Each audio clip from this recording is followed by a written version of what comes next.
venha até mim, um anjo da guarda, um espírito de conforto, espírito de qualquer esfera celestial, qualquer coisa, venha até mim.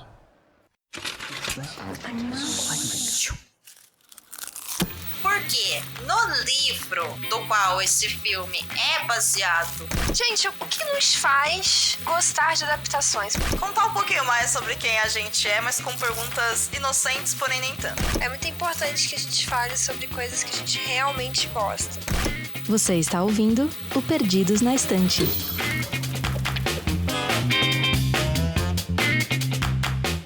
Boas-vindas ao Perdidos na Estante, o podcast onde a literatura encontra as telas. Eu sou a Domênica e estou aqui com uma pessoa que você ouve em todos os episódios e vai ouvir muito mais nesse episódio, o senhor Leonardo Tremesquim. Tudo bem, Léo? Tudo ótimo, tô aqui terminando de pentear meu bigode, porque para esse episódio é importante estar com o bigode bem feito, né?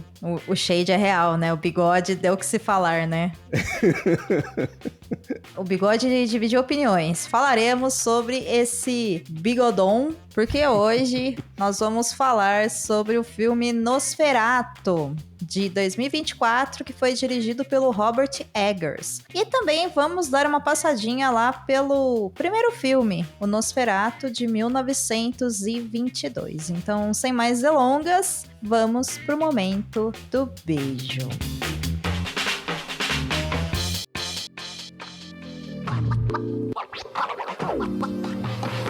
E aí, Léo, quem que você beija hoje com o seu bigodão? Hoje eu vou ter 2 beijos. Acho que os dois o pessoal aqui que ouve conhece. Vamos ver, né? Não sei. Mas você conhece bem, que eu tenho muito a agradecer ao próprio Rodrigo Basso, por causa da série de John Wick que ele tem feito. E não sei se quando sair esse episódio já vai ter feito todos os filmes. E assim, me empolgou muito pra assistir, eu sempre quis assistir. E aí eu que tô editando, aí pros ouvintes, né? Eu que tô editando os episódios, então cada vez que eu editava já me empolgava pra começar ali a assistir. Porque eu sempre quis assistir e deixava pra depois. Então vocês me impulsionaram a assistir. Então eu agradeço demais ao Basso por ter me impulsionado, né, a assistir a série aí do John Wick. Então, muito obrigado. Então, um beijo aí pro Basso. E o outro que eu vou mandar um beijo hoje é pro Bob Esponja. Justo, acho justo. Justamente porque ele foi um dos responsáveis a popularizar recentemente, já há alguns anos aí, o Nosferatu. O Nosferatu lá aparece junto com o Bob Esponja lá, e acho que aí no episódio a gente cita mais disso. Então eu agradeço demais aí também ao Bob Esponja por ter popularizado o Nosferatu. Maravilhoso. Eu só vou voltar aqui no seu momento do beijo pra responder a sua pergunta sobre a série, né, do John Wick, que o Basso tá fazendo com o pessoal lá do RP Guacha. E quando esse episódio está indo ao ar, ainda vai faltar o 4, que é o John Wick Baba Yaga, que é a finalização. Uau, assim. Tem uma cena de escada, Leonardo Tremesquim, que quando você assistir, você vai lembrar desse meu comentário, porque ninguém esquece aquela cena da escada. E depois chega nos cinemas, em junho, o Bailarina, que é o filme aí que eu vou chamar de 3.5, porque ele se passa entre o John Wick 3 e o John Wick 4. E eu tô muito ansiosa pra assistir esse filme no cinema, vai ser muito bom. E que bom que você tá assistindo. É uma boa saga, assim, eu gosto. Sou fã de John Wick. Tô gostando. Massa. O meu beijo hoje, então, vai pro Nosferatu. Porque, como que eu posso dizer, pessoas? Nosferatu de 2024... eu definiria como um filme sexy. Eu achei muito sexy aquele filme. Eu achei ele incrível. Então, um beijo para Nosferatu. Porque o Thomas, gente, não dá, né? Não dá, assim, não dá. Mas falaremos disso durante o episódio.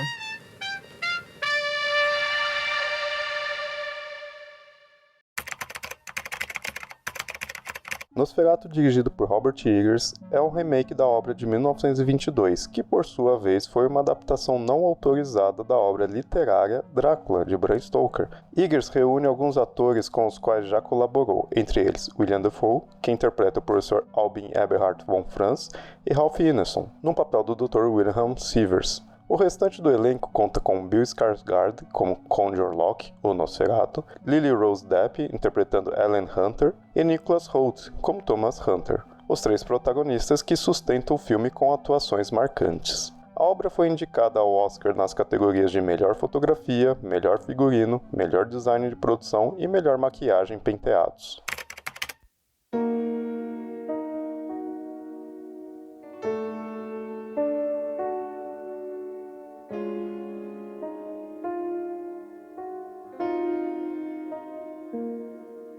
E sobre o que é o filme Nosferatu? Bem, numa sinopse aqui bem simples, no século XIX, o misterioso e recluso Conde Orlok, da Transilvânia, deseja comprar uma propriedade na cidade de Wilsburg, na Alemanha. E é aí que o vendedor de imóveis, Thomas Hutter, fica responsável por conduzir os negócios de Orlok. E para fechar negócio, ele viaja para as montanhas da Transilvânia para prosseguir com a burocracia da aquisição. Assinar papéis e tudo mais. Papéis esses que vão dar o que falar nessa versão de 2024, por sinal. O que Thomas não esperava era encontrar ali, naquela propriedade em ruínas, o mal encarnado. Não, que foi por falta de aviso, já que a sua esposa Ellen lhe implorou para não ir. Tida como uma mulher doente, melancólica e que precisava de tratamentos para sua insanidade,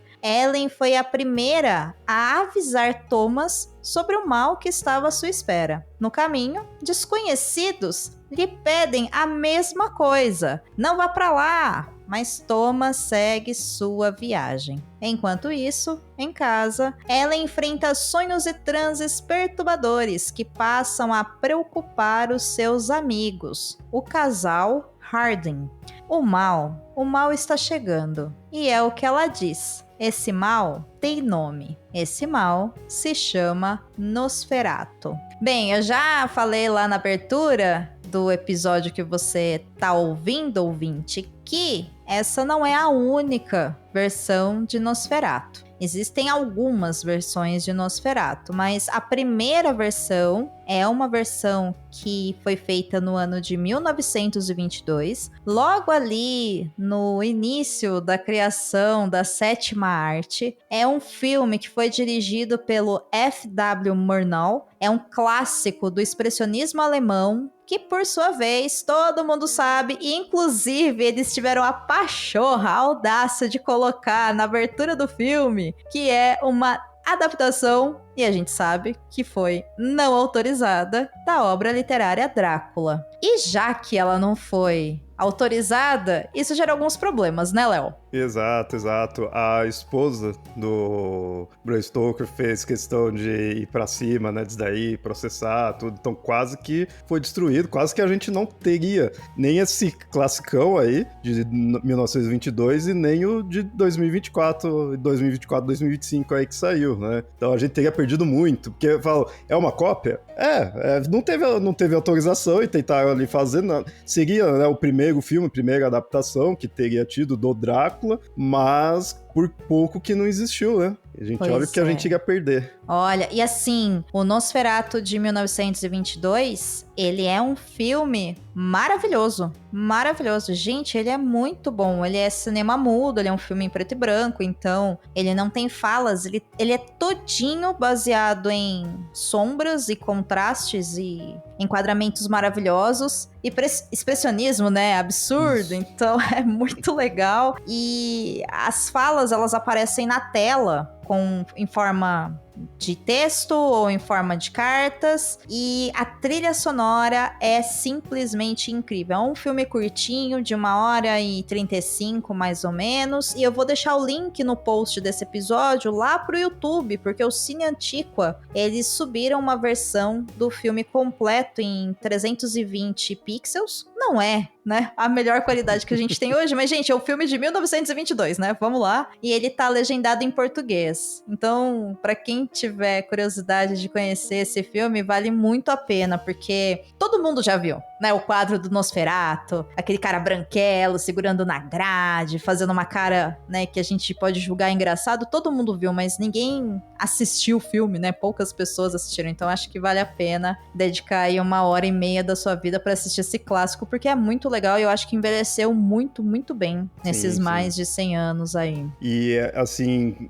como você falou, né, do expressionismo alemão, e ele é considerado um dos melhores exemplos de o que é o expressionismo alemão. Tem outros filmes, né, Metrópolis e tudo mais também, bem famosos, mas o Nosferatu é considerado um dos que, se quer entender o que é expressionismo alemão, vai nesse filme. Maravilhoso. E eu vou deixar também linkado no post o episódio sobre expressionismo alemão que foi feito lá pelo Cinemação, para que vocês possam ouvir e aprender um pouco mais sobre essas características, porque a gente ouve falar muito disso, mas a gente não entende muito, né? A gente vai deduzindo. Então esse episódio tá muito legal, eu vou deixar o link também no post. Tendo dito tudo isso, Léo, eu quero lembrar também você, que eu imagino que você não se lembre, porque faz muito, muito tempo, de que aqui no Perdidos na Estante nós temos 2 episódios sobre Drácula, a obra mãe do Nosferatu. O episódio 55 e o episódio 56 são sobre o livro Drácula de Bram Stoker e sobre a série Drácula. E lá também os participantes, eles navegam pelo filme Drácula, que é aquele clássico com o Gary Oldman e a Winona Ryder, que também é um filmaço, vale a pena de assistir também. Mas aqui a gente vai... Com o John Wick! Muito bem pensado. Gente, aquela versão de Thomas, porque agora a gente vai inverter, tá bom? A gente vai fazer de conta que Drácula é baseado no Nosferatu. Aquele lá tudo bem, entendeu? Aquele pode. E a gente tem o Keanu Reeves novinho, gente, é um bebê. Ele é um bebezinho quando ele fez Drácula. Ai, muito bonitinho. Coisa mais linda. Eu gosto muito. E é um filme muito bom, né, cara? É um filme muito bom do Drácula. Esse de Bram Stoker, do Coppola. E é interessante porque a obra Drácula, ele é um romance epistolar, para quem não leu ainda, e ele traz recortes e cartas das pessoas contando o que aconteceu e quem é Drácula a partir do ponto de vista delas. E o filme Drácula do Coppola, ele inverte isso, né? Ele coloca a narrativa sob o olhar do Drácula. Então, é a mesma história, são os mesmos acontecimentos, mas a história que está sendo contada é completamente diferente, muda-se tudo, né? E eu acho que, de certa forma, apesar das semelhanças entre o Nosferatu de 22 e o Nosferatu de 24, porque, sim, é a mesma história, são os mesmos personagens, eu li algumas críticas falando que o filme de 24 não trouxe nada de novo. E aí eu tenho algumas discordâncias sobre isso, que a gente vai falar no momento mais propício, lá na frente no episódio, na parte de spoilers,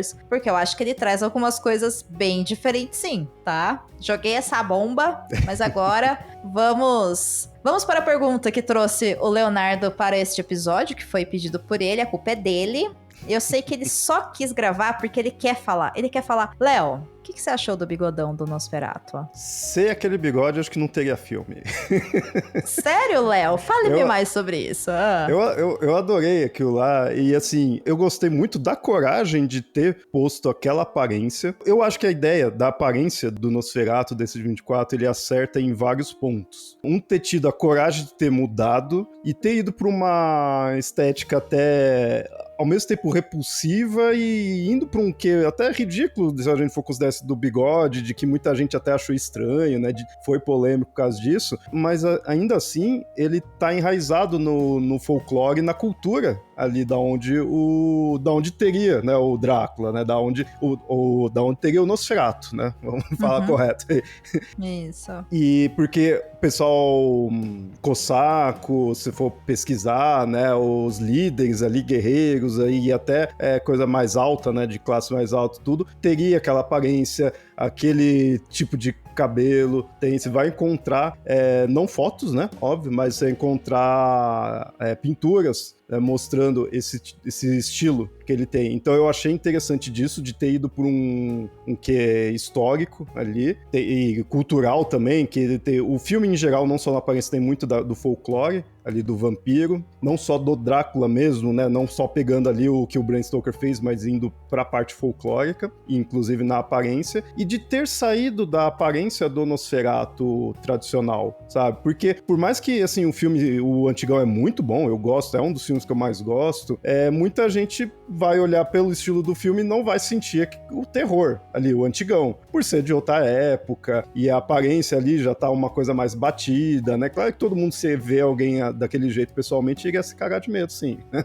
Mas ali no filme poderia não ser tão assustador, e ele conseguiu fazer uma atualizada nisso, né? Então isso eu gostei muito, e até porque às vezes aquela aparência do antigo talvez tenha umas certas problemáticas, que é bom, eu achei interessante escapar disso, né? Uhum. Você sabe que eu assistindo o filme de 22, eu fiquei pensando muito nesse aspecto que você tocou do terror que tem no Nosferatu, né, do século passado. Porque pra hoje, ele não assusta, realmente, né? Tem muita gente que pode tirar sarro, nossa, porque é cheio de caras e bocas, nossa, e não sei o quê. Mas, gente, imagina assistir esse filme em 1922, pouquíssimos anos depois que os primeiros filmes foram criados. Deve ter dado um cagaço do cacete, velho. Mas deve ter, nossa, o que deve ter tido de criança que foi dormir com a mãe, entendeu? De janelas que foram fechadas, de pessoas que não saíam de casa ao anoitecer, que deve ter sido uma loucura. Eu me lembrei muito, enquanto eu assistia, da minha tia, que hoje tem os seus 70 e poucos anos, que quando eu era jovem, ela acabou comentando que ela foi assistir, bem meninota, O Exorcista no cinema, sabe? E que ela morreu de medo, né? E O Exorcista também é um desses filmes que talvez hoje a geração pós-Matrix, né, pós-1999, vá assistir e vai falar, ai, gente, nossa, não dá medo, a maquiagem, não sei o que lá. Mas, pô, sabe, vamos lá, né, se coloca naquele lugar. E eu concordo contigo que eu acho que a caracterização dos personagens, o figurino, a maquiagem do Nosferatu nesse filme de 24 tá um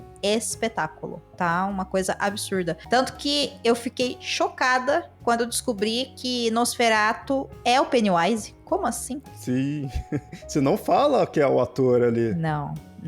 Nem pela aparência, nem pela voz. Não, então, é isso que eu ia falar, ele tem um trabalho de voz absurdo, né, no Nosferatu. Nossa, sim, é uma potência incrível. Eu gostei muito. E eu gostei muito também dos cenários montados, gostei muito dos ambientes, né, a casa, os utensílios que eles usam, tudo assim. Eu achei maravilhoso. Não sei como é pro restante do mundo, porque a gente tem muita novela de época aqui no Brasil, né? Então, existem a gente tá meio que acostumado, sabe? Com coisa de época, né? Mas é muito legal, assim. É muito bem feito. É interessante você falar essa questão dos cenários, porque isso remete muito ao de 1922. E acho que você deve ter passado bem por essa experiência, já que você assistiu os dois próximos. E é um conselho que eu dou aí pro ouvinte. Independente da ordem que for assistir, tenta ver os dois. Ver esse de agora, né? Se não assistiu, e ver o primeirão. Porque aí aí você vai perceber como que o do Eggers, o atual, ele ainda mantém traços do expressionismo alemão, ele mantém traços ali do estilo daquele filme, então não é mais um filme de vampiro, não é um filme que foi adaptado numa história do Drácula, não, ele é o Nosferatu, porque ele pega muito o estilo daquele antigão, só que ele faz com que o filme volte a ser assustador, digamos assim, porque ele atualiza no que seria assustador para nós. Aquela cena da carruagem, quando vai pegar o Thomas, que ele vai lá, é muito tenso, que ele tá ali na encruzilhada. É claustrofóbico ali tudo. O antigo já perderia, assim, porque não tá, né, mais pra nós, né, assim. E o Eggers conseguiu, então, pegar o estilo do antigo e tornar pro terror atual, o que nos assustaria, o que nos deixaria tenso. Eu acho que essa é uma boa palavra pra falar de Nosferatu de 2024. Embora eu continue defendendo que eu achei ele um filme bem sexy, por vários motivos, né? Ele é um filme que ele deixa a gente tenso em muitos momentos, né? Ele tem um peso, né? Ele é denso. E eu gosto dessa leitura que você faz de falar que talvez ele seja uma referência ao filme Nosferatu de 1922, e não necessariamente mais uma adaptação não autorizada de Drácula de Bram Stoker, sabe? Exato.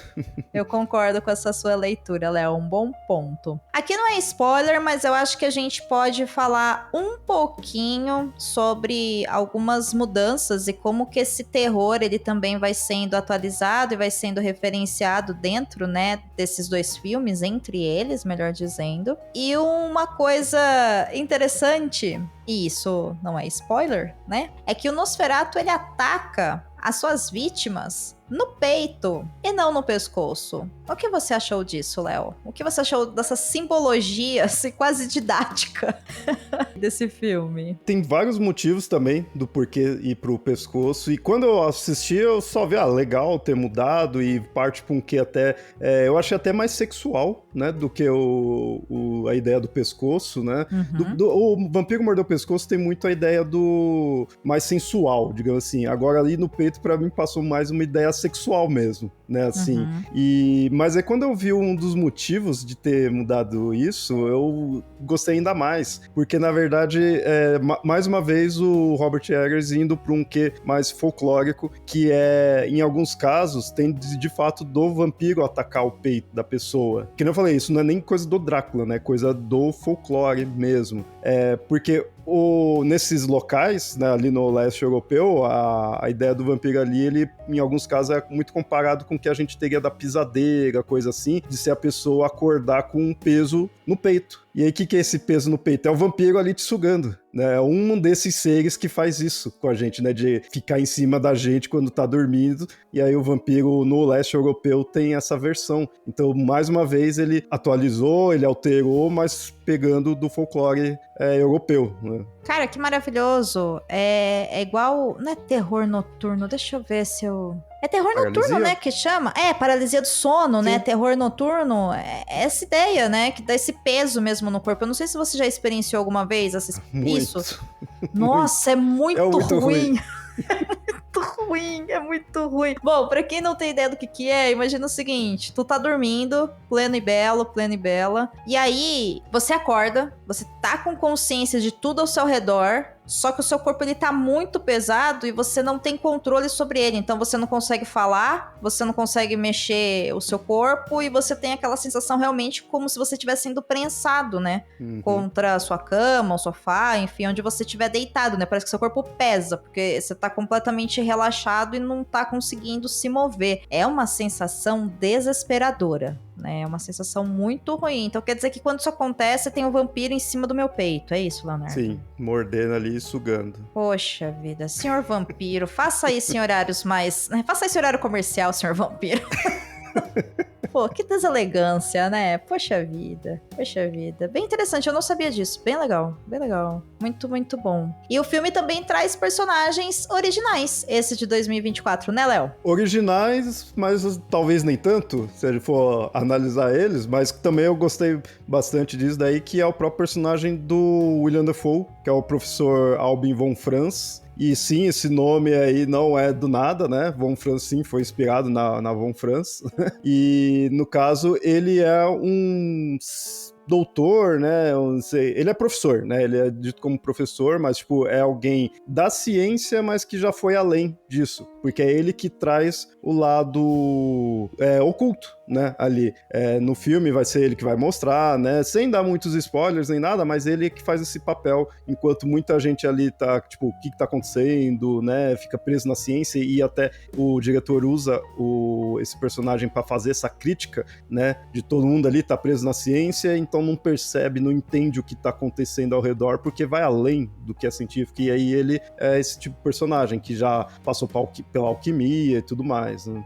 E é legal realmente o nome dele, porque se remete a Marie-Louise von Hans, como você disse, que ela era uma escritora, pesquisadora e psicoterapeuta analítica. E se a gente parar pra pensar, as ciências humanas, elas nunca foram reconhecidamente como ciência, né? Uhum. Até hoje a gente tem dificuldade de colocar o nosso campo de pesquisa e de estudo como uma ciência. E é interessante pensar nisso, né? Como que esse personagem, ele tem, embora, né, nessa obra de ficção, tem um quê de sobrenatural, mas ele vai pegar justamente, é ele que vai falar, gente, não adianta ficar, sabe, fazendo continha, né? É algo que vai além da compreensão do que é entendido por ciências exatas e biológicas, vai responder, né? Então eu acho que é uma alfinetada também do campo da pesquisa, né? É uma coisa bem interessante. Eu não tinha me tocado do nome dele. É muito bom. E aí, pro ouvinte, né, que eu falei que é um personagem novo, porém nem tanto, ele faz um certo quê de Van Helsing, né? Ali, que é ele que conduz a questão de ir atrás, né? Então, mas assim, por mais que ele seja bem estilo Van Helsing nesse sentido, ele é um personagem original dessa versão. Nem no antigão ele tem, né? Ele exerce o papel do Van Helsing, né? As funções, né? De ser a pessoa que vai caçar o vampiro. Sim. Que conhece o que é o vampiro e que vai caçar. Mas não necessariamente ele é, né? Uma adaptação do Van Helsing. E tem também nesse filme que isso me chamou bem a atenção. E eu fiquei pensando, né? De novo, nas pessoas que falaram, ai, não traz nada de novo. Tem vários personagens ali. A própria participação da Ellen, que eu acho que a gente pode falar bastante sobre isso depois. Mas os próprios Harding, eles basicamente aparecem em uma cena do filme de 22, depois eles aparecem um pouquinho, e nesse filme de 2024 eles são fundamentais. Não dá pra imaginar o Nosferatu de 2024 sem esse casal. Sim, eles acabam sendo um outro núcleo ali que segue junto com a história, né? Mas quando aquela história do Thomas viajar, quando a Ellen fica ali, fica junto com esse casal, então desenvolve bastante. E é aí que é uma coisa que eu queria trazer, que esse é um filme, pra mim, ele é muito um filme de atuação,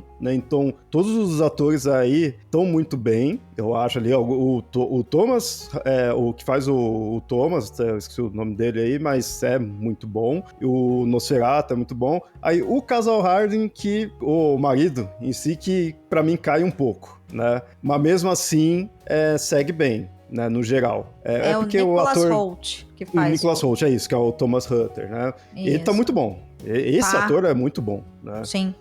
Agora, do casal, a esposa eu gostei, principalmente depois quando eu fui ver quem ela é, ela que fez a Cassandra no Deadpool, tudo, então, tipo, personagem bem diferente, sim, eu não tinha reconhecido ela, então eu falei, pô, gostei, né? Agora, o marido é o Aaron Taylor-Johnson, e esse ator pra mim é difícil. Mas vai bem, o filme consegue levar, né? Mas Oi. Você não gosta dele? É isso mesmo? Eu não sei. E olha que eu não sou muito de ter birra com o ator, hein? Mas o dele... Gente,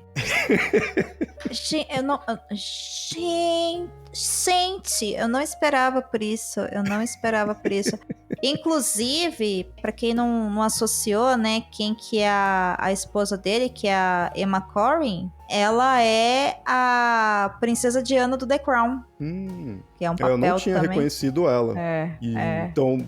eu gostei, mas no geral as atuações estão muito boas e assim, você vê que é um filme pra ser levado tem a fotografia, tem a direção em geral, mas realmente precisa de atores ali pra conseguir levar mesmo, sabe? Que cada um... Eu acho que talvez é porque o diretor soube usar cada personagem no seu devido tempo, sabe? Não tem nenhuma pessoa ali que tá sobrando, né? Então por isso que eu acho que a questão das atuações foi importante. Eu concordo com você, eu acho também que tem um ponto a se pensar nisso, que é o casal Harding, pelo que acontece na história com eles, é bem dramático, né? Só que o filme coloca eles tempo suficiente pra gente se importar. Sim. Conforme a história avança. Então, a gente sente quando acontecem as coisas que acontecem. E eu entendo você falar que o Friedrich é um cara chatíssimo, porque ele é esse cara super científico, super, olha, eu quero isso. Ele é o cara rico que tá acostumado a ter tudo aos seus pés, ao mesmo tempo que ele tem um amor pela esposa e pelos 3 filhos dele, que é uma coisa absurda, né? E isso humaniza muito o personagem. E é bem legal, assim, ver realmente como que isso vai transcorrendo no filme, como que isso coloca... É quase como se eles fossem o contato da humanidade com esse universo sobrenatural que tá se formando ao redor deles, sabe? Sim, verdade. Eu acho que o contato ali humano e também, como vou dizer assim, simples, no sentido assim, porque as outras pessoas ali, fora o vampiro, né, fora o Nosferatu, é tudo humano, mas assim, um é um médico já que manja tudo aquilo lá, o outro, do William Dafoe, ele tá até além disso, né, um alquimista, tudo. O Thomas é o cara que dá de cara ali com o vampiro, então eles são o único que, assim, é humano e tá, tipo... A diferença, acho que deles pra nós, assim, que é outra época e eles são ricos. Exato. Né? Mas eles não é um puta conhecimento, não. Eles estão ali bem leigo, que nem quem estiver assistindo, né? Exatamente, eles fazem o papel do espectador no filme. Eles vão descobrindo as coisas conforme vão acontecendo e eles podem acreditar ou não, mas dentro da história o que vai acontecendo interfere na vida deles, né? Eles são esse lado mais humano mesmo. Sim. Eu concordo contigo. E também tem uma diferença entre os dois filmes, que é logo quando o Thomas encontra o Warlock no castelo. Aliás, tem muitas diferenças nisso, né? Começa com o Thomas chegando. E eu acho que o terror na versão de 2024 fica muito marcado porque não há dúvidas em nenhum segundo do filme que o Thomas tem medo do Warlock. Sim. Que ele tá desconfortável, né? Ele quer ir embora, ele não tá bem, mas ele precisa fechar o negócio. Na versão de 1922, ele é um moleque alegre no castelo, fechando o negócio, ei, sabe? Tipo, ele acorda, ele se espreguiça, tipo, o cara supou meu sangue, mas tudo tô bem, tô radiante, olha a minha cutis, né? É muito diferente, né? E aqui mostra, acho que mais essa esfera do terror mesmo, que a versão do Eggers traz, que você citou tão bem. E eu achei interessante como o Thomas, que não fala, aí é muito do ator mesmo, eu acho que ele é onde tá melhor ali. Nessa parte que ele vai pra casa que vai pro castelo, né, fica muito essa claustrofobia, aquela coisa ali. Antes de aparecer o Nosferatu, você percebe ele ali, ele já tá em cena, né, assim, tá ali conversando com o Thomas, e você sente aquele peso que tá ali sem ver o Nosferatu, e a câmera tá só voltada pro Thomas. Então você fica tão aflito quanto ele tá, sabe? Isso eu achei muito legal. Só que ao mesmo tempo, ele não é um cara bundão. E, tipo, ele não é nenhum extremo, ele não é aquele bundão que vai estar fugindo ali, não vai fazer nada, e nem ser aquela coisa, o herói salvador de tudo ali. Por mais que até você vê que eu senti isso, né, que o personagem tentaria ser, porque ele é o marido ali, tudo, então ele tentaria fazer isso, mas ele não fica desse jeito estereotipado. Então, ao mesmo tempo que ele tem uma hora que ele tenta matar o Warlock no castelo, ele vai, só que você sempre vê ele fazendo isso no desespero, tá? Porque ele tá aflito. Isso eu achei muito legal. É pela sobrevivência mesmo, né? Não é porque ele quer bancar o herói. Né? Ele não é herói, né? Mostra bem, ele não é herói. Ele quer ser pra esposa dele, mas ele não é, né? É alguém aflito. Sim, alguém desesperado. Esse ponto que você trouxe, né? Logo de quando ele chega, a gente só escuta a voz do Nosferatu e o enquadramento com o Thomas, e você vê que ele tá desconfortável. Cara, assim, eu fui assistir o filme de 2024 sem ter assistido o clássico de 22. Tá? Então a única coisa que eu sabia até então é que Nosferatu é uma releitura de Drácula, não autorizado, pipipipopopó, ele é um vampiro. Tá, beleza. Isso aí, né? Enfim, os personagens ali, como que cada um se encaixaria na história original de Bram Stoker. Show. Mas, Leonardo, eu fiquei com medo. Assim, eu fiquei o tempo todo pensando, ele vai pular no pescoço do Thomas. Assim, ele vai pegar com esses dedos gigantes dele e só pegar, assim, o pescoço do Thomas, como se fosse um galinho, sabe? E só vai fazer um clac com 2 dedos, assim, sabe? O dedo do meio e o dedão. E só vai juntar e dar uma torcidinha, assim, de pulso. Vai fazer cloc. E é isso.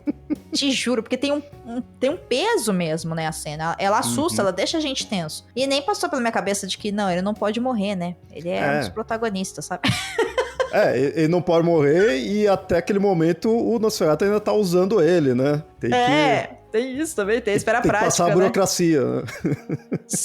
Sim, ele tem que passar papéis, né? Vamos colocar assim, né? Tem que fechar o negócio, né? Mas o filme me deixou nervosa, me deixou tensa. E essa cena que deixa tensa ali, que é claustrofóbico, é a parte da loucura do Thomas, porque eu percebi, a segunda vez que eu assisti, eu fui vendo todo personagem aí em algum momento fica doido. Sim, Isso eu perde achei a muito lucidez. legal. Perde a lucidez, né? Uhum. Alguns mais pra frente, então já tem mais a ver com a história em si, com spoiler e tudo, né? Mas que do Thomas é muito essa parte. É a loucura, o dele, no caso, é uma loucura do medo, né? Ele tá morrendo de medo ali tudo, ele tá aflito. É ali que você vê que perde a lucidez. Sim, sim, sim. E eu acho, Léo, que a gente já pode bater o martelo aqui antes de ir pros spoilers, caso alguém esteja ouvindo esse episódio pra saber se dá o play ou não no Nosferatu de 2024 e no Nosferatu de 1922, que vale a pena assistir os dois filmes, né? Com certeza, com certeza. Eu concordo. Então,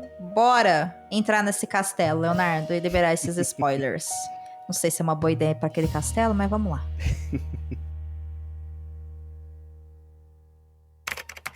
Ele está chegando. Foi ele quem decidiu me convocar. Fui escolhido para servir a ele, porque eu sei o que ele mais quer. E ele lançará sobre vocês maldições, confusões, aflições, reprovações, porque me abandonaste. E então ele reinará sobre todos os seus cadáveres vazios, devorando.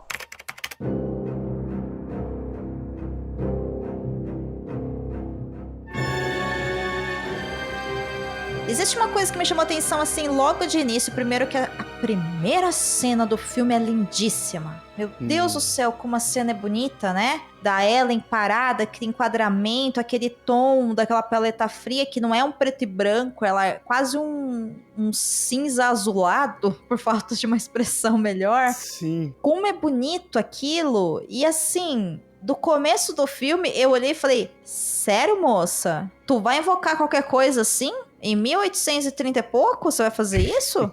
Mulher, mulher, mulher. E essa é uma diferença que me chamou muita atenção entre as duas versões da história, né? Porque a Ellen, de 1922, ela basicamente é o objeto de desejo do Nosferatu, mas é uma visão... É uma versão quase romântica da relação dos dois, do meu ponto de vista. E ela parece ser uma vítima inocente, né? E em 2024, essa personagem, ela aparece como talvez a responsável pelo que esteja acontecendo, né? Não que ela tenha dolo, né? Não que ela tenha culpa, perdão. Ela não tem culpa, mas ela tem dolo, né? Sim. Então, é interessante. Eu gostei muito, assim. Eu gostei muito dessa versão da Ellen, que foi a causadora de despertar o Nosferatu no seu chamamento pelo anjo.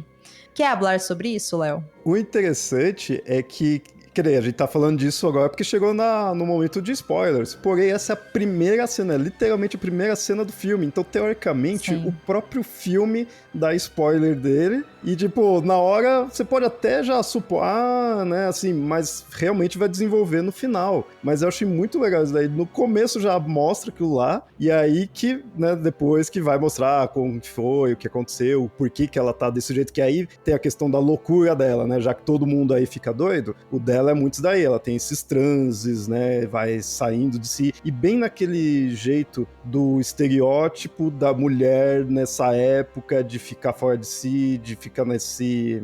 Não é transe em si, tem outras palavras, assim, mas de ser essa coisa de ficar louca, né? Neurótica, eu acho que é uma isso. boa palavra, né? Então, tem essa imagem até pejorativa que tem, mas ali tem o porquê de estar acontecendo isso tudo, né? E isso eleva o personagem dela. E que nem você citou o de 22, se não me falha a memória, eu acho que no de 22 nem tem... Assim, a ligação deles é mais que o Nosferatu quer ela ali, quer pegar ela porque é uma presa. Eu acho que talvez seja até menos romântico do que o do Coppola, né?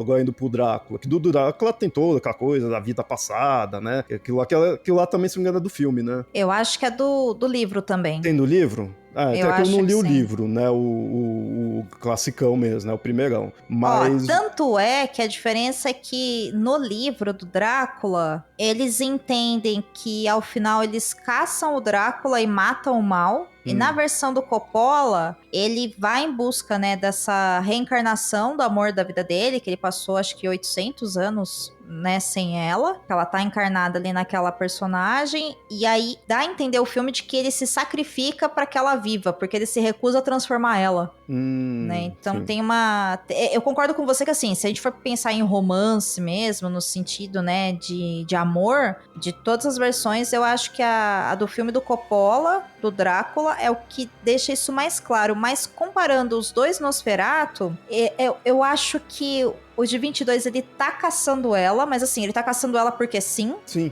sabe? exato. Né, assim, foi um grande acaso do destino, ele queria comprar o imóvel, o Thomas vai lá, e aí ele fala, nossa, o pescoço da sua esposa é bonita, tirando a informação do blá, e aí ele vai lá e, tipo, mata ela, né, e ainda tem uma coisa interessante que no Nosferatu de 22, ela não se entrega pra ele.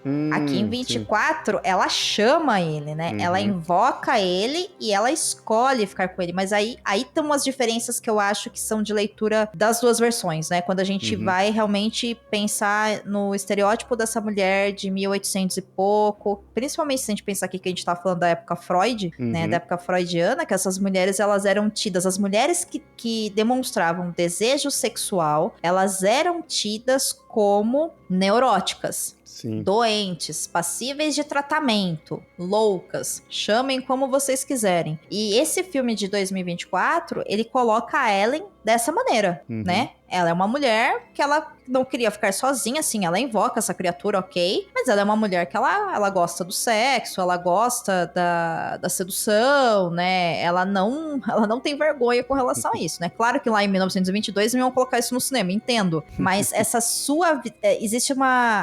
Até a forma como o Nosferatu, né? Como acaba o filme dos dois, embora os dois morram da mesma maneira, né? A Ellen de 1922, ela ama o Thomas. A Ellen de 2024, ela ama o Thomas, mas ela deseja o Nosferatu. Exato.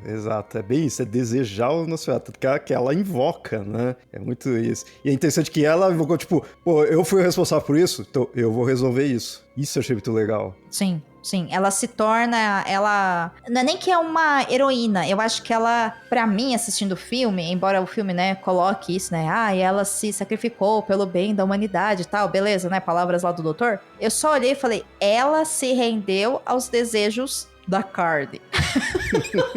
Sabe? É horrível falar desse jeito, mas é isso, né? Ela atendeu seus desejos primitivos e sexuais. Foi isso que ela fez, né? Mesmo porque a relação entre o... Dá pra gente pensar, tanto o Drácula quanto o Nosferatu, sobre esse olhar de análise do amor versus o desejo, né? O carnal versus o espiritual. Sabe? Bem a música da Rita Lee, sabe?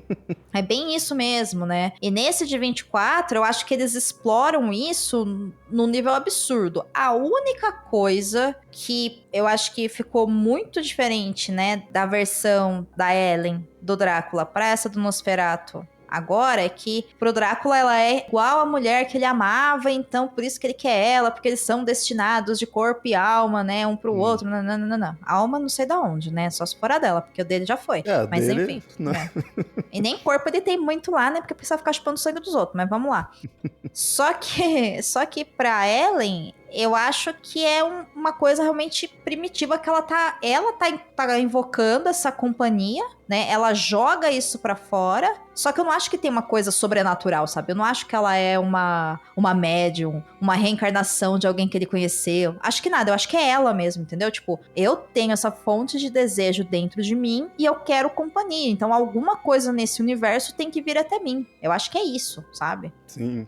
O que é interessante que, querendo ou não, isso daí ela cairia muito numa imagem errada pra aquela época, né, ali, todo mundo, até o pessoal começa a ficar meio assim, né, com aqueles transes que ela tem e tudo, né, e ela só tá, que nem ele falou, tá indo pro desejo sexual dela, né, que pra aquela época ele seria meio, tá saindo do ideal, né, tudo. O único que vê que aceita, não, tá certo, ó, que até no final ele fala, ó, em outra época você seria uau, assim, tudo, é o professor, né, é o William Dafoe. o Von Franz. E querendo ou não querendo, a gente tinha falado no começo, ele é o que tá além do pessoal aí também, todo mundo tudo certinho, tudo científico e tudo mais, ele tem a cabeça muito, tipo, pra fora mesmo ali, ó, né? Ele vê as outras coisas ali, ele vai entendendo de outras formas, e ele percebe o potencial dela, seria isso. Ele é o único que aceita ali de boa, que até fala, ó, você... Que nem eu falei, né? Acho que ele fala que ela seria uma sacerdotisa de Isis em outra época, né? Coisa assim. Tipo, o que ela tá fazendo não é nada de errado em si, você só nasceu na época errada, né? É. Inclusive, eu acho que isso fica muito marcado quando ela tá em um desses momentos de crise e a solução que o médico passa pra ela é de apertar o espartilho dela. Uhum. E aí, se a gente for parar pra pensar, Leonardo, você já usou um espartilho? Não, eu acho que não sei se caberia muito não, né? Seria bom pra apertar a barriguinha aqui. Não, Léo, hoje em dia tem corcelê e espartilhos de todos os tamanhos. Ó, estamos em 2025, mas a parada se você um dia quiser passar pela experiência, tá? Você vai encontrar fácil. Só que o que acontece? Aquele negócio te impede de respirar. Uhum. Aquele negócio te aprisiona. E aí, quando a gente para pra pensar, o que ele tá falando? A solução pra ela parar de ter crise é prender ela. Sim. Sabe? Você vai prender ela. Eles ainda até falam, né? Ai, não é muito... Tem uma hora que ele fala, não é muito bom porque ela não vai conseguir respirar. E eu, né? Tipo, tu vai matar a mulher, sabe? Eles fazem isso, eles amarram ela na cama, né? E tem muitos daí de prender ela. Sim.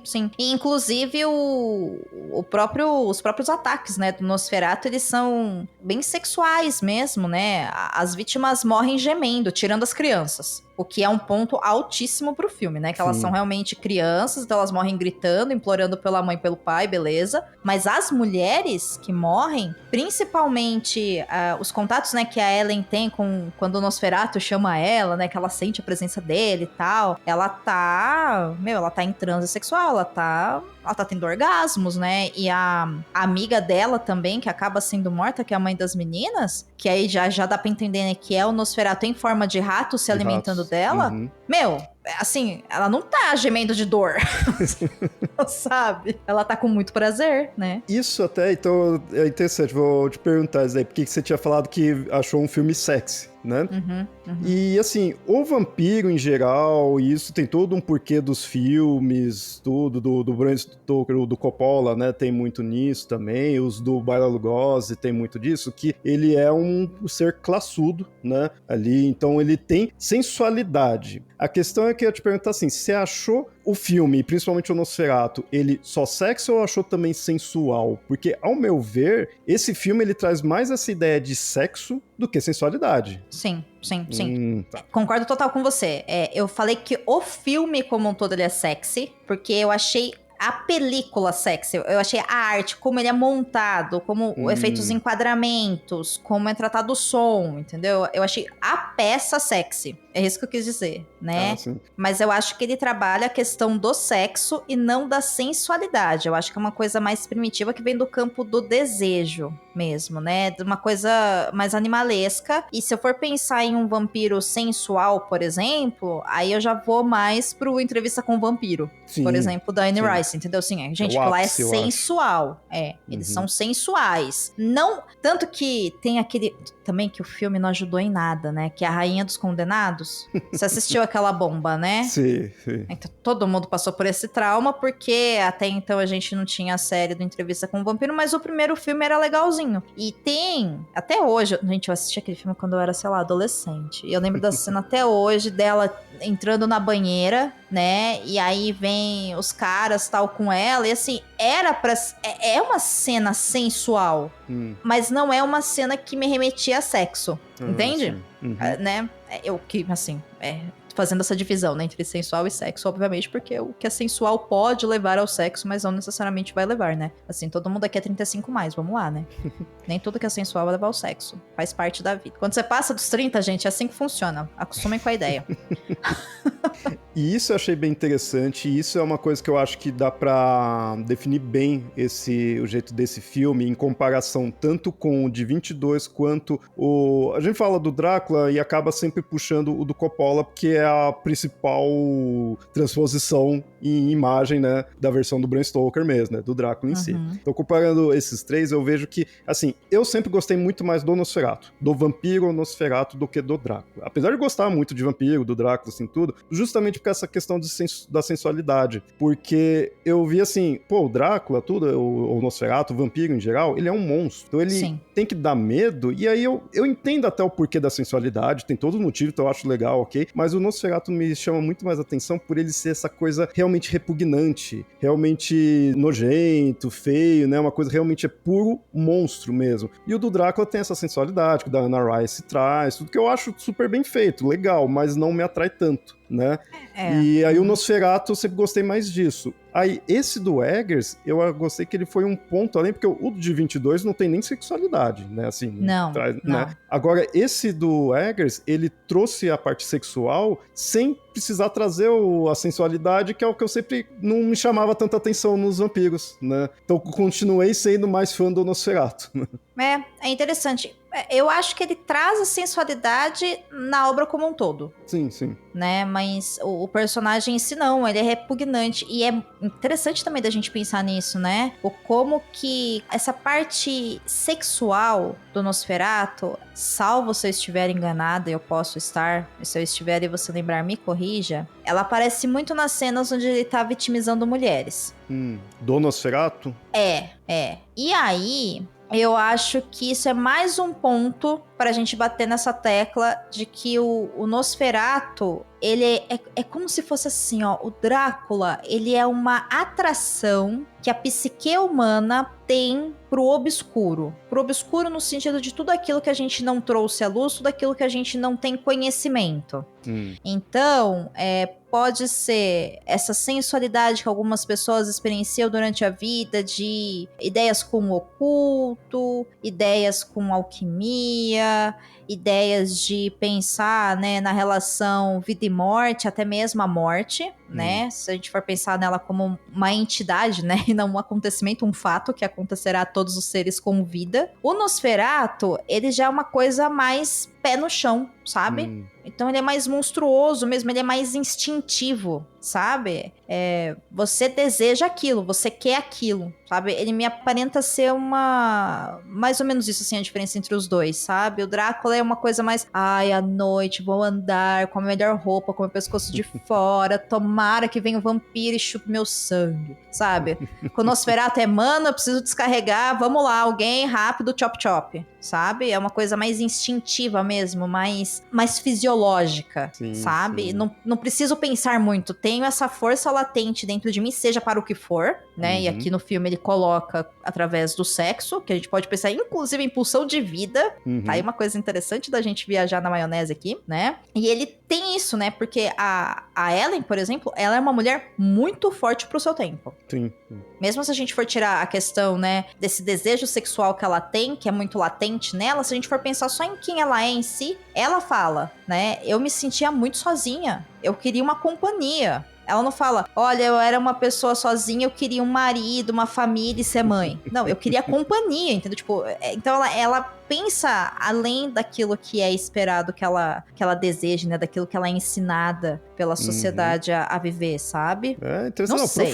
Profundo, não, eu gostei, acho que é bem isso daí, e acho que é por isso que eu, de novo, eu gosto mais do Nosferatu, sabe? Por causa dessa coisa mais visceral, mais direta, né, assim, não tem toda sensualidade, que não tô criticando, mas não é o que me chama tanta atenção, né? E isso da Ellen é interessante que a gente vê que ela tá fora do tempo ali dela, né, tá fora daquele estilo, e do estilo social dali, e ao mesmo tempo, em algumas partes, você vê que ela até quer se prender ali, nesse estilo, que ela fala, tinha falado, ela ama o Thomas, né? Ela ama o marido dela e tudo, então ela até iria se prender ali, mas no fundo ela quer mais, ela quer outra coisa. Aquela cena que ela é meio que ela falando, né? O Nosferatu fez comigo que você nunca iria fazer. Nossa. Atiçando ele, sabe? É muito bom aquela cena. Que é bem isso, sabe? Ela até iria se prender naquele costume, naquela sociedade ali, mas no fundo ela quer ir além, né? E isso é uma coisa que é muito real, né? E eu acho essa cena, cara, eu achei essa sequência tão maravilhosa, porque ela tá em transe, né? Eles começam a discutir, ela entra em transe. Aí ele fica olhando pra ela, e aí ela percebe que ele ficou excitado. Uhum. E é aí que ela vai mexer aonde nele? Né? Na fragilidade masculina. Né? Vai mexer lá, fala assim, o cara lá me satisfaz de uma maneira que você nunca será capaz de me satisfazer, ou que você nunca me satisfez. Uhum. E isso mexe com ele, porque ele sente tesão quando ele vê ela em transe. E assim, o Thomas ama ela. Caramba, Sim. isso... E ele tem até um amor romântico, né? Ele tem esse desejo de ser esse herói, como você disse pra ela, de ser o provedor, de proteger ela. Cara, ele é o príncipe encantado lá pra época. Ele tá dentro da sociedade. E aí essa mulher tá em transe, ela joga isso pra ele, e a reação que ele tem é de ter uma cena de sexo com ela, que é um sexo mais bruto. Uhum. E os dois estão curtindo. Só que em determinado momento, ela parece monstruosa pra ele e ele para. Sim. Né? E eu fiquei, cara, ele não vê isso. Então, assim, ele viu nela que, não sei, talvez que, olha, ela realmente tem essa latência sexual, sabe? Ela tem coisas que vão além daquilo que você espera, aquele momento de consciência, você fala, meu Deus do céu, o que eu tô fazendo aqui? Sabe? Todo mundo já passou por isso na vida, né? Sabe aquela coisa que você fala, meu, o que eu tô fazendo aqui? Então, eu achei interessante também isso, porque ele para e ela para também, e aí ela tenta voltar pra aquele lugar, né? De se apequenar para ele. Uhum. Né? Eu achei essa sequência maravilhosa. Né, ficar ali, se enquadrar na sociedade, mas no fundo ela quer ir além, né? E aí nesses transes são muitas vezes os momentos que ela vai além, que aí no caso dela é o momento de loucura dela, né? Que eu tinha falado, cada personagem tem sua loucura. Isso é interessante, né? Mostrar ali. O do Thomas foi o medo ali, aquela parte que ele tava aflito. O dela é esses transes. E eu acho legal essas loucuras, que essas loucuras é o que diz como é cada personagem. Por exemplo, o chefe do Thomas, Knock, ele é o que já conversava ali com o Nosferatu, tudo, e ele fica louco que ele vira um lacaio, né? Que é o personagem classicão, né? Do cara que ele é servo do vampiro. Então ele é uma loucura que vai logo no começo, sim, né? Logo depois que mostra a primeira vez ele, depois já mostra ele ficando doido por causa daí. É aquela loucura de sobrevivência, de servidão ao vampiro. Uhum. O personagem dele é pra isso, né, se for ver. O do William Dafoe, eu lembro sempre do nome do ator, né, o Von Franz. Porque o William Dafoe é o William Dafoe, né? Ele é também... o personagem inteiro dele, se for ver, ele é doidão. Mas ele Sim. é doidão e com noção, né, das coisas. Ele tá agindo ali tudo. Então ele já mostra que a cabeça dele tá além, né, assim. Então ele age tudo, é o que consegue resolver as coisas, mas ele tá fora do padrão. Então a loucura dele é isso, ele tá além da ciência ali, ele tá fora, né, dessa questão científica, então a loucura dele é isso. E um que eu acho interessante é o do Harding, que ele, desde o começo e até boa parte ali do filme, ele tá racional, né, ele até fica puto com o Von Franz, tudo que a mulher dele morre, e aí ele fala, é culpa sua, que não sei o que, né, tudo ali. Então ele sempre tava bem pé no chão. É quando a mulher dele morre que ele fica maluco. Sim, que ele vai filhas. Lá... Uhum. As filhas, né, a família toda dele, né, então é a loucura do luto, assim, tipo, perdeu, o mundo dele acabou. Então aí que vem a loucura dele, né, então é legal, cada um vai pra é um momento específico, é um tipo de ação que faz vir a loucura, né, ou sempre desde o começo mostra, né, como o do Von Franz. Então cada um, então por isso que eu falo, é um filme onde todo mundo ele tá doido. Um que tá de boa é o próprio Nosferatu, que é ele que tá trazendo todo esse problema, né. Sim. Eu fiquei brisando aqui no seu comentário, pensando se todos eles enlouquecem diante da perda daquilo que eles tentam manter no status quo, sabe? O Thomas, ele enlouquece a partir do momento que ele percebe que ele tá num espaço vulnerável, e até então ele estava acostumado a não estar. Uhum. Né? Então ele perde a segurança, e aí ele também vai dobrando a aposta, embora ele fique oscilando, né, entre o medo e a coragem por causa da Ellen. Uhum. Embora, aqui sendo bem romântica, ele recobra a coragem pra defender a Ellen, né? Tanto que quando ele chega, a primeira coisa que ele fala é: ele vai vir atrás de você. Sim. Né? Eu preciso te proteger. A Ellen ela entra, né, vamos chamar aqui de loucura, vai, para fins de continuar essa conversa, ela entra nesses episódios de loucura quando ela tenta abrir mão de quem ela é, né? Então, quanto mais ela tenta se enquadrar naquela sociedade, ser esposa submissa, mais ela vai entrando, né, nessas espirais. Sim. O médico, eu discordo de você, eu não acho que ele é louco, não. Eu só acho que ele é excêntrico para aquela sociedade porque ele tá fora do padrão, sabe? Eu acho... Assim, eu acho que seria muito mais nisso daí também, né? Eu digo louco no sentido de tá fora ali do padrão em si, né? Tá na lucidez, mas que ele é até bem consciente, né? Mas seria bem isso daí, né? De tá... Ele, que nem se falando, todo mundo sai do... né? O Thomas tá na parte da coragem e sai disso, né? Quando perde isso, vai a loucura do medo. O do Von Franz, ele já tá fora da sociedade, digamos assim. Sim, né? é. E o Friedrich, realmente, quando ele perde a base dele, né? Uhum. Que é a família dele, né? Os sonhos, enfim. E aí, claro, a gente tá fazendo aqui uma análise de personagem, mas isso... E aí tá a genialidade de uma história bem contada, né? Porque pode ser analisado dessa forma, pode ser simplesmente, gente, a interferência do mal sobre eles.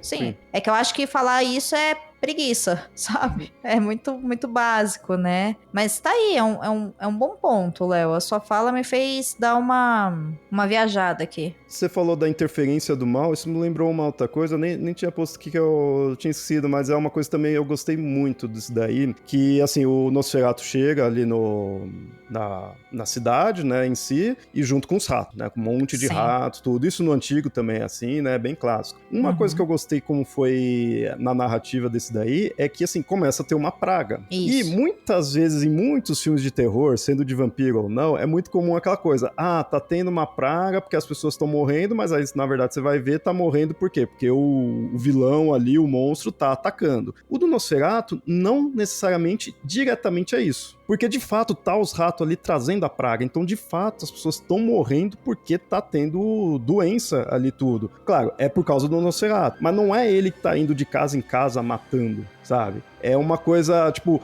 ele juntou meio que os dois, sabe? Juntou um problema real, que haveria mesmo com um bando de rato ali infestando, mas ao mesmo tempo tem o sobrenatural. Isso eu gostei, sabe? Ficou essa dualidade.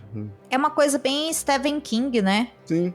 Se você quiser pensar, foi o Nosferatu que trouxe os ratos estão caçando as pessoas porque ele é a morte, ok, é o sobrenatural. Se você quiser pensar, olha, os ratos chegaram aqui porque, sei lá, existia um problema de saneamento, ou simplesmente porque chegou, e aí rato traz doença, e com base nisso aconteceu uma epidemia, as pessoas estão morrendo, dá também, né? Que é legal essa dualidade, né, assim...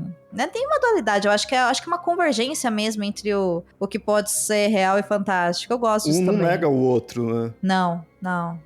Não nega e vai depender do que você, enquanto espectador, quer colocar ali, né? Embora, assim como o King, sim, existe o sobrenatural nessa história, ponto, né? Isso é inquestionável. A gente pode até assistir Nosferatu a partir dessa visão psicanalística, freudiana, a gente pode pensar nesses aspectos, né, de pessoas que se enquadram na sociedade ou não, que exercem determinados papéis ou não. A gente pode fazer análises maravilhosas sobre isso. O fato é que existe o Nosferatu. Nessa história existe o Nosferatu. E assim, ele é mau.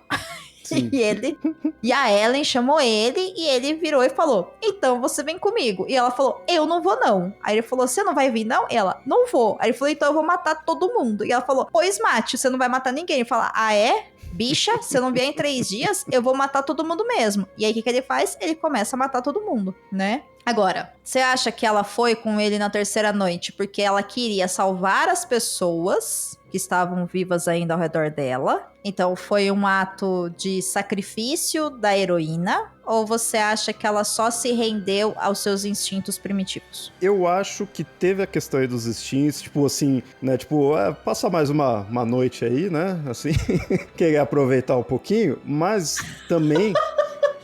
Mas também não tanto num que heróico, tipo, de vou salvar a cidade, tudo assim, e mais assim, daquela coisa que eu tinha falado antes, tipo, eu trouxe ele, deixa que eu resolvo. Tipo, não aquela coisa assim, tipo, eu vou resolver porque, né, a cidade vai ficar aqui, isso é aquela coisa heróica, mas aquela coisa de responsabilidade, sabe? Tipo, eu trouxe, ele tá ligado a mim, então eu sei que eu que vou conseguir resolver. Vou ter que fazer o que for pra resolver, sabe? É a função dela. Ela viu que, tipo, tá, vai ter que ser eu e pronto, né? Não é nem pra aquela coisa, tipo, pra todo mundo ficar bem. É porque é a responsabilidade dela. E ali, né, passar mais uma, né? Ficar mais uma noite ali, né?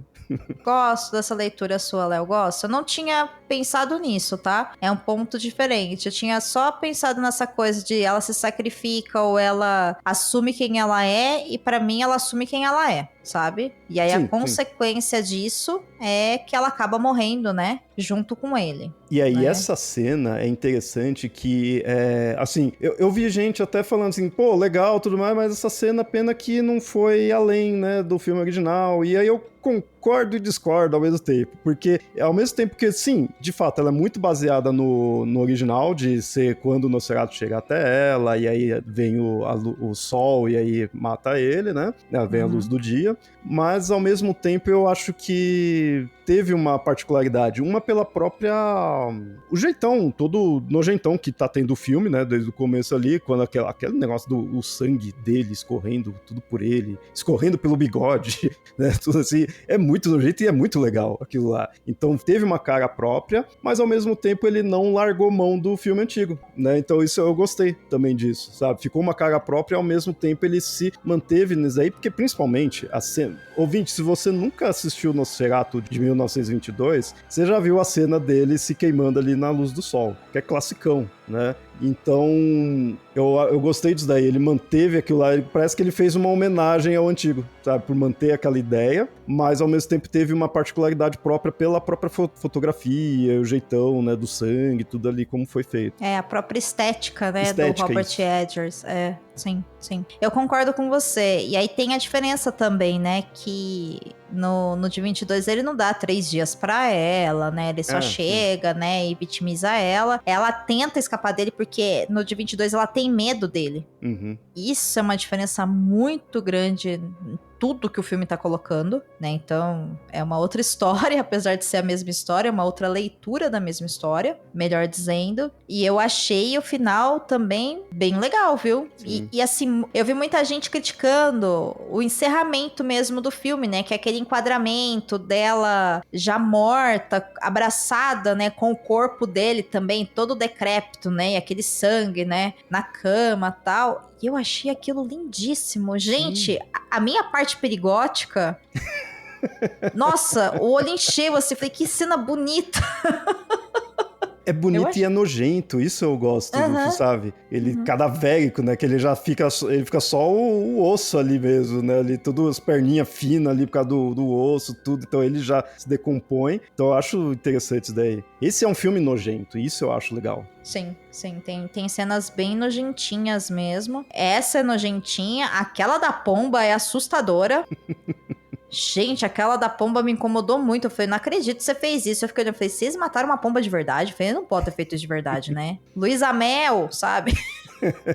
Me deu uma agonia naquela cena, mas eu não sou uma pessoa que tem problemas com ver filmes assim. E esse filme também, ele não chega no gore. Ah, não, né? Isso, sim. Então é ok, assim. Eu tive mais problemas com algumas cenas do Substância, por exemplo, do que eu tive com o Nosferatu. Nosferatu 10 de 10. Substância tem uma ceninha ali que me deu um...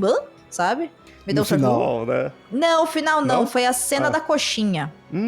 Sei. A cena da coxinha no umbigo me deu uma sensação muito ruim. Muito ruim, assim. Agora, o final, eu olhei e falei, ai, gente, tá bom, meleca, sabe? Ai, grande coisa, sabe? Eu tive a moeba, sabe? Por favor, você tá achando que você tá falando com quem?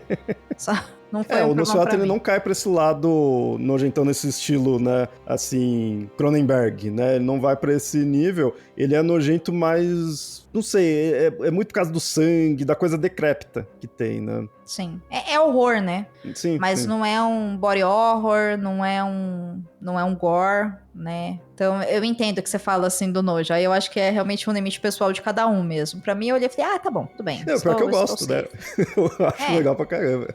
Eu também. Uma cena só que eu acho que faltou, que eu gosto muito de 1922, é que aí não teve o Nosferatu andando pra lá e pra cá com o seu caixãozinho. Ah, verdade. Seria muito legal ele carregando o próprio caixão. Eu gosto muito daquela cena ali do Tigão indo pra lá e pra cá carregando aquilo lá.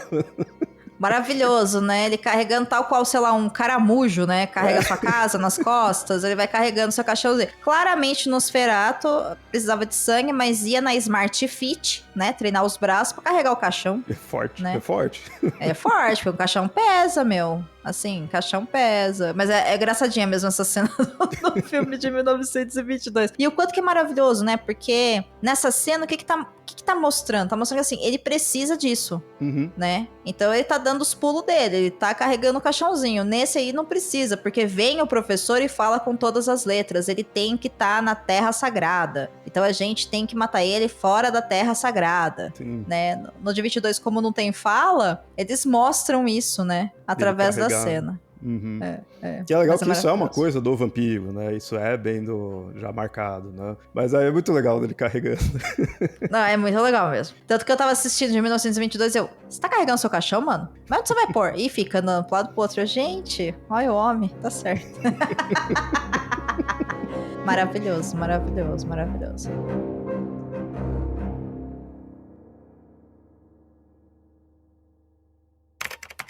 Nosferatu, do diretor Robert Eggers, é a terceira versão do filme de 1922. Existem também Nosferatu, Vampiro da Noite, de 1979, e Nosferatu, Uma Sinfonia de Horror, de 2023. Há também o filme A Sombra do Vampiro, que apresenta de forma peculiar as filmagens da obra original e conta também com a participação de William Dafoe.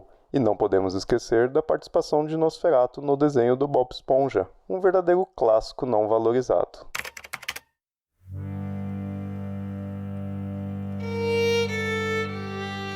Tendo dito tudo isso, eu achei Nosferatu um filmaço de 2024. Gostei muito de assistir. Muito obrigada pela dica, Léo. Eu tava enrolando pra assistir. A gente não citou muito, mas ele é um filme todo com paletas frias que trabalha muito bem as sombras. Né? Esse filme não existiria sem as sombras. E ele tem uns enquadramentos lindíssimos e uns efeitos incríveis. Eu acho a abertura do filme espetacular. A cena que ela convoca ele, depois ela vai descendo, ela para no meio do quarto, da sala, enfim, não sei como do que é aquele, e você olha, ela tá levitando. E a cortina tá ventando e só aparece a sombra dele, e quando a cortina fecha não tem nada. Gente, que espetáculo de cena. Que coisa linda. Lindíssimo. A trilha sonora é muito boa, eu gostei muito. E eu acho realmente que, como você disse, as atuações desse filme são maravilhosas, porque poderia cair no ridículo. Sim. Muito fácil, né? Depois do Bob Esponja, é muito possível. É muito possível. Então, excelente filme, Léo. Excelente filme. Gostei bastante. Fica aí um convite para quem tá ouvindo a gente de dar as suas opiniões sobre o que tirou de Nosferatu, o que achou da nossa análise, se gostou das coisas que a gente falou, se viu mais coisa que a gente não viu, né? Tamo aí para receber esses comentários e continuar essa conversa a partir dos próximos episódios. Certo, Léo? Certo. E fica a indicação, se caso o ouvinte aí, você ouviu todo o episódio e ainda não assistiu, apesar dos spoilers, fica a indicação do filme que, se você gosta de terror, vale a pena. Se você gosta de vampiro, se você gosta de Nosferatu, se você gosta de filmes com uma puta fotografia, vale muito a pena. Se você gosta de filmes do Robert Eggers, que eu acho que eu ainda tô me decidindo aí se esse daí é o melhor ou não, fico entre alguns outros ali, mas todos os filmes dele eu gosto, e esse realmente, se não é o melhor, é o segundo melhor. Então fica a indicação, realmente vale muito a pena. É isso, senhores, senhoras e cenouras. Léo, você usa alguma rede social? Atualmente eu tô mais só no Instagram, tô me desintoxicando de redes sociais, mas profissionalmente, né, tem que estar sempre por ali. Então, quem quiser me seguir, eu tô no Instagram. Vocês podem me achar eu como Leonardo HTRE. que ali até é a minha parte profissional, tudo de edição, então vocês podem me encontrar por ali. Ou eu tenho no meu pessoal, que aí só é foto do meu cachorro, mas se quiser seguir lá, né? O pessoal gosta dele, é Léo de Nemeia. É o Mardok, gente. Vamos lá curtir Mardok. Mardok é fofinho. Mardok é parente de paçoca. Primo de farofa, o primeiro de seu nome. É isso. Muito bem. Eu também tô numa pegada de usar pouco rede social, mas continuo por lá, que eu acho que é uma ferramenta de comunicação muito boa. Não só pra gente falar do nosso trabalho, mas também pra gente tá ali trocando ideia e conversando. Adoro conversar. Então, pra quem quiser me acompanhar nas redes sociais, meu Instagram é domenica.mendes. Lá no Blue Sky estou como domenicamendes.com. E vou pedir para que vocês sigam o Instagram do Perdidos na Estante, é @perdidosnaestantepod, porque lá a gente sempre divulga os episódios que estão sendo lançados e agora também temos vídeos com cortes de trechos de episódio. Então, interage lá, curte, compartilha, aproveita aquele espaço para continuar essa conversa, que é um espaço muito bacana. Então, eu vou pedir que você conscientemente abra aí o seu Instagram e siga o Perdidos na Estante. Deixe lá um comentário nesse episódio, ou se você preferir, lá no próprio Spotify também dá para deixar um comentário, que aí a gente vai poder ou continuar conversando por lá, ou no próximo episódio que será gravado após o lançamento deste episódio, eu leio o seu comentário e comento. É isso, uma boa semana para você. Obrigada pelo download e até semana que vem. Beijo, Léo. Beijo, até.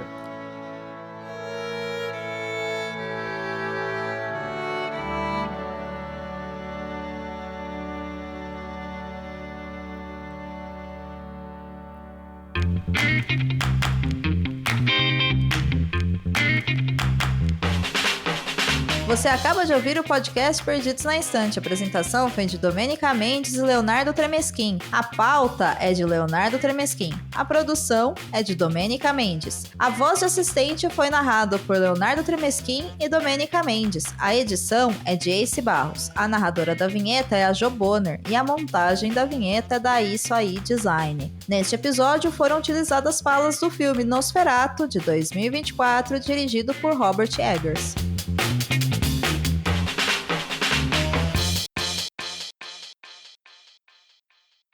Esta criatura é uma força mais poderosa do que o mal. O seu desejo é consumir toda a vida na Terra.